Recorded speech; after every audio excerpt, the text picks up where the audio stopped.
Right, so in today's video, we are going to be looking at Reve. I'm not sure. I'm going to call it Reve for today's video. I just found that a bit easier. But this is their 2.0 model that I think has released fairly recently. Um, and so far, from what I've been seeing and how I've been using it, it's pretty impressive. If I just refresh the page real quick, this is kind of how it generates the images. So it's doing everything in kind of its own different sections all separately. So obviously, look, you can click each tree individually, um, the sky, the desk, the chair, banana, whatever. Um, Now, these are all AI generated images as well through Reve, and it is ridiculously impressive. So from I think what I was reading, it uses code through each individual image and sort of just layers it on top of each other, which gives you kind of full control over how you can edit the images. So this is a good example. So this is the image that's generated just from the text prompt. And then as you can see here, you can select each different bit and then you can add an editorial note. And then if you were to generate the image again, it will then apply the edits. So I've seen this one, soft sunlight, grassy background with wildflowers, formal serif, and it's able to do all that. So if I go to app, now as you see, I've got a few different kind of things here where I was just kind of messing about with it. Now, from what I found, the kind of hyper realistic sort of images was really good. Specifically this one here. So this one, I asked it a few things. So originally, the original prompt was a fashion style shot of a man wearing a football shirt and baggy jeans posing for a fashion magazine with an empty street behind him. And it produced these two images to start off with.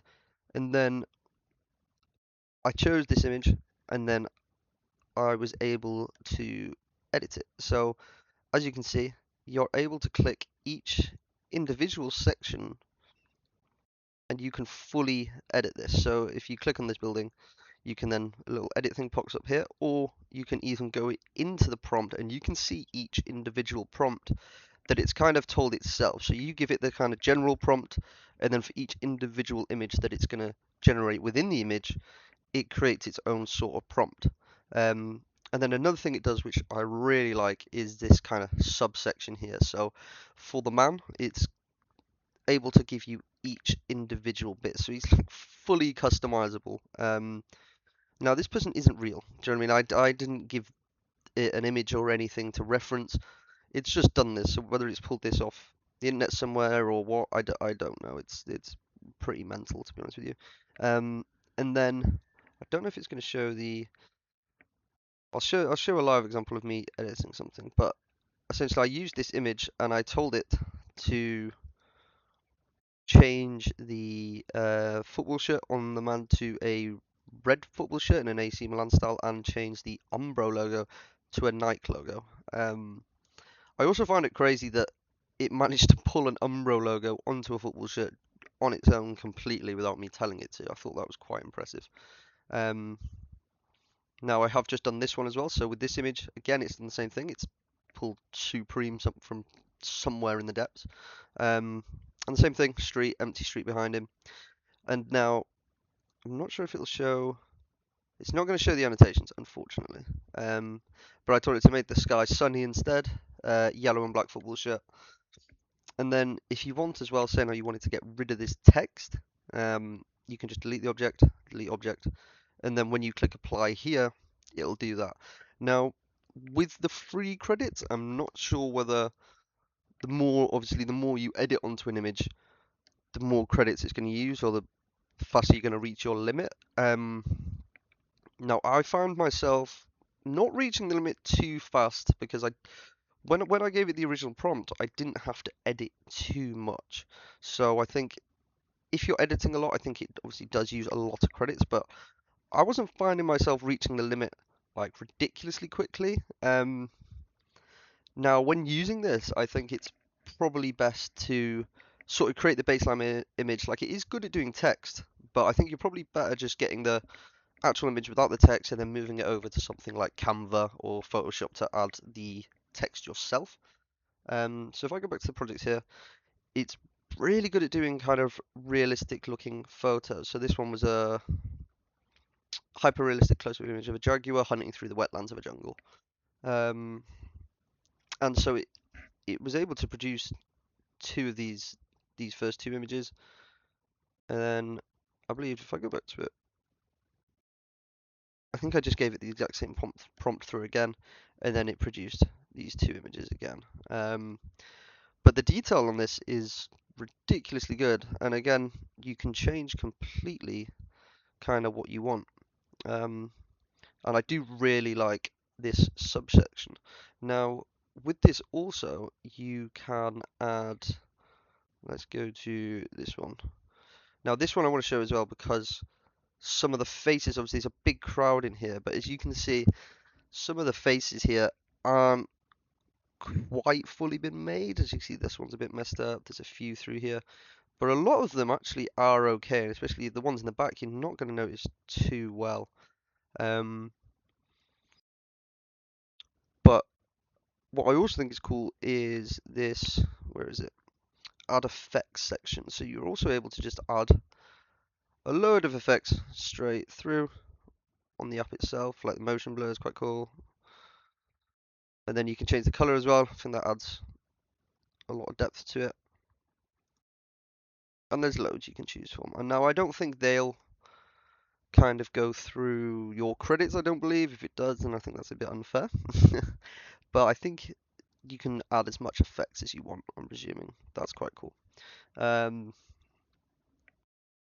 I think if you're creating things like posters, which I was doing here, I think this is really cool.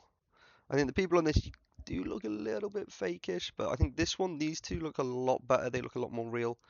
But again, I think you'd be better off kind of making this kind of background saying, oh, you could remove all the text here and then put the text on yourself on, again, like Canva or something, which I think you are definitely better off doing. Now, let me see if I can think of something to edit. Um, let's go back onto this image. This was what I was just editing. So if I were to remove the text off of here, and then, so if I did add a local shop, let's see what that can do. And then we can change both shoes. So let's do change to black.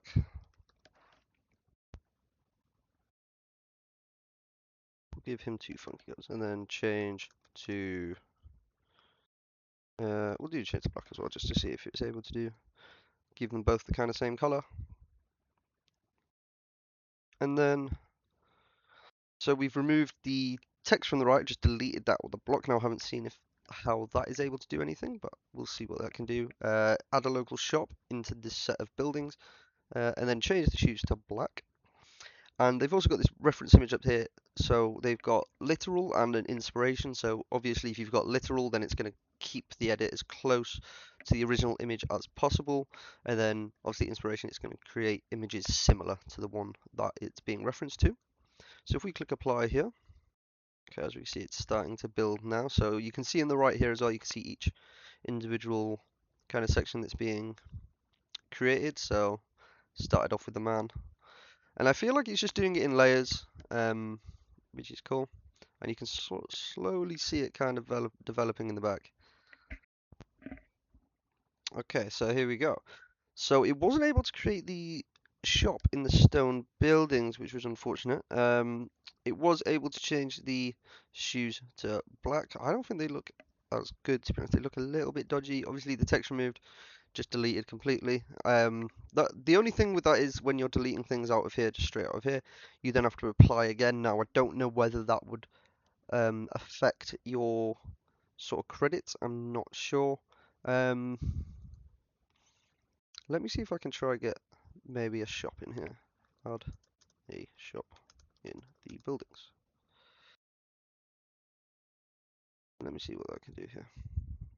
Okay, so it has added the shop, but the lamp is currently sort of inside the shop. But if you had, obviously, just reached my daily limit.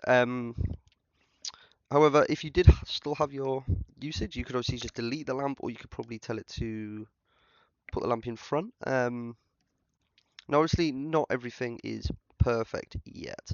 However, I still think it is a very, very good um, image model currently, and I think especially the way it does people, I think it's sort of perfected people, to be honest with you, more than anything. But you can also give it images and edit them as well, which I think I'm not sure how good that is. I haven't actually tried that myself with putting images in yet, but as you can see, that is fairly good. Now, like I said, if you're using it for posters and stuff, I think that would be good.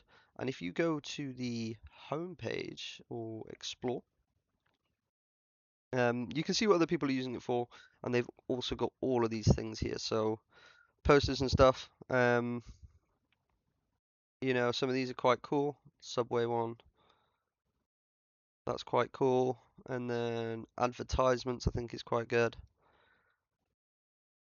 Like the food ones are really good. Like that looks great for some sort of fancy dining place.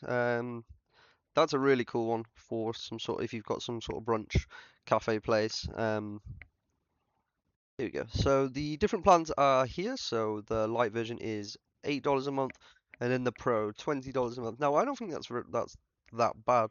Um, you also get video generation. Now I haven't seen anything about the video generation yet, but so I don't know how good that is. I'm also not sure if they have the image models for uh, comfy UI to be used in there. I'm not sure. Um, but I would like to see the video generation at some point. Obviously, you then get 100 times more images and storage, upload PDFs and audio as context as well.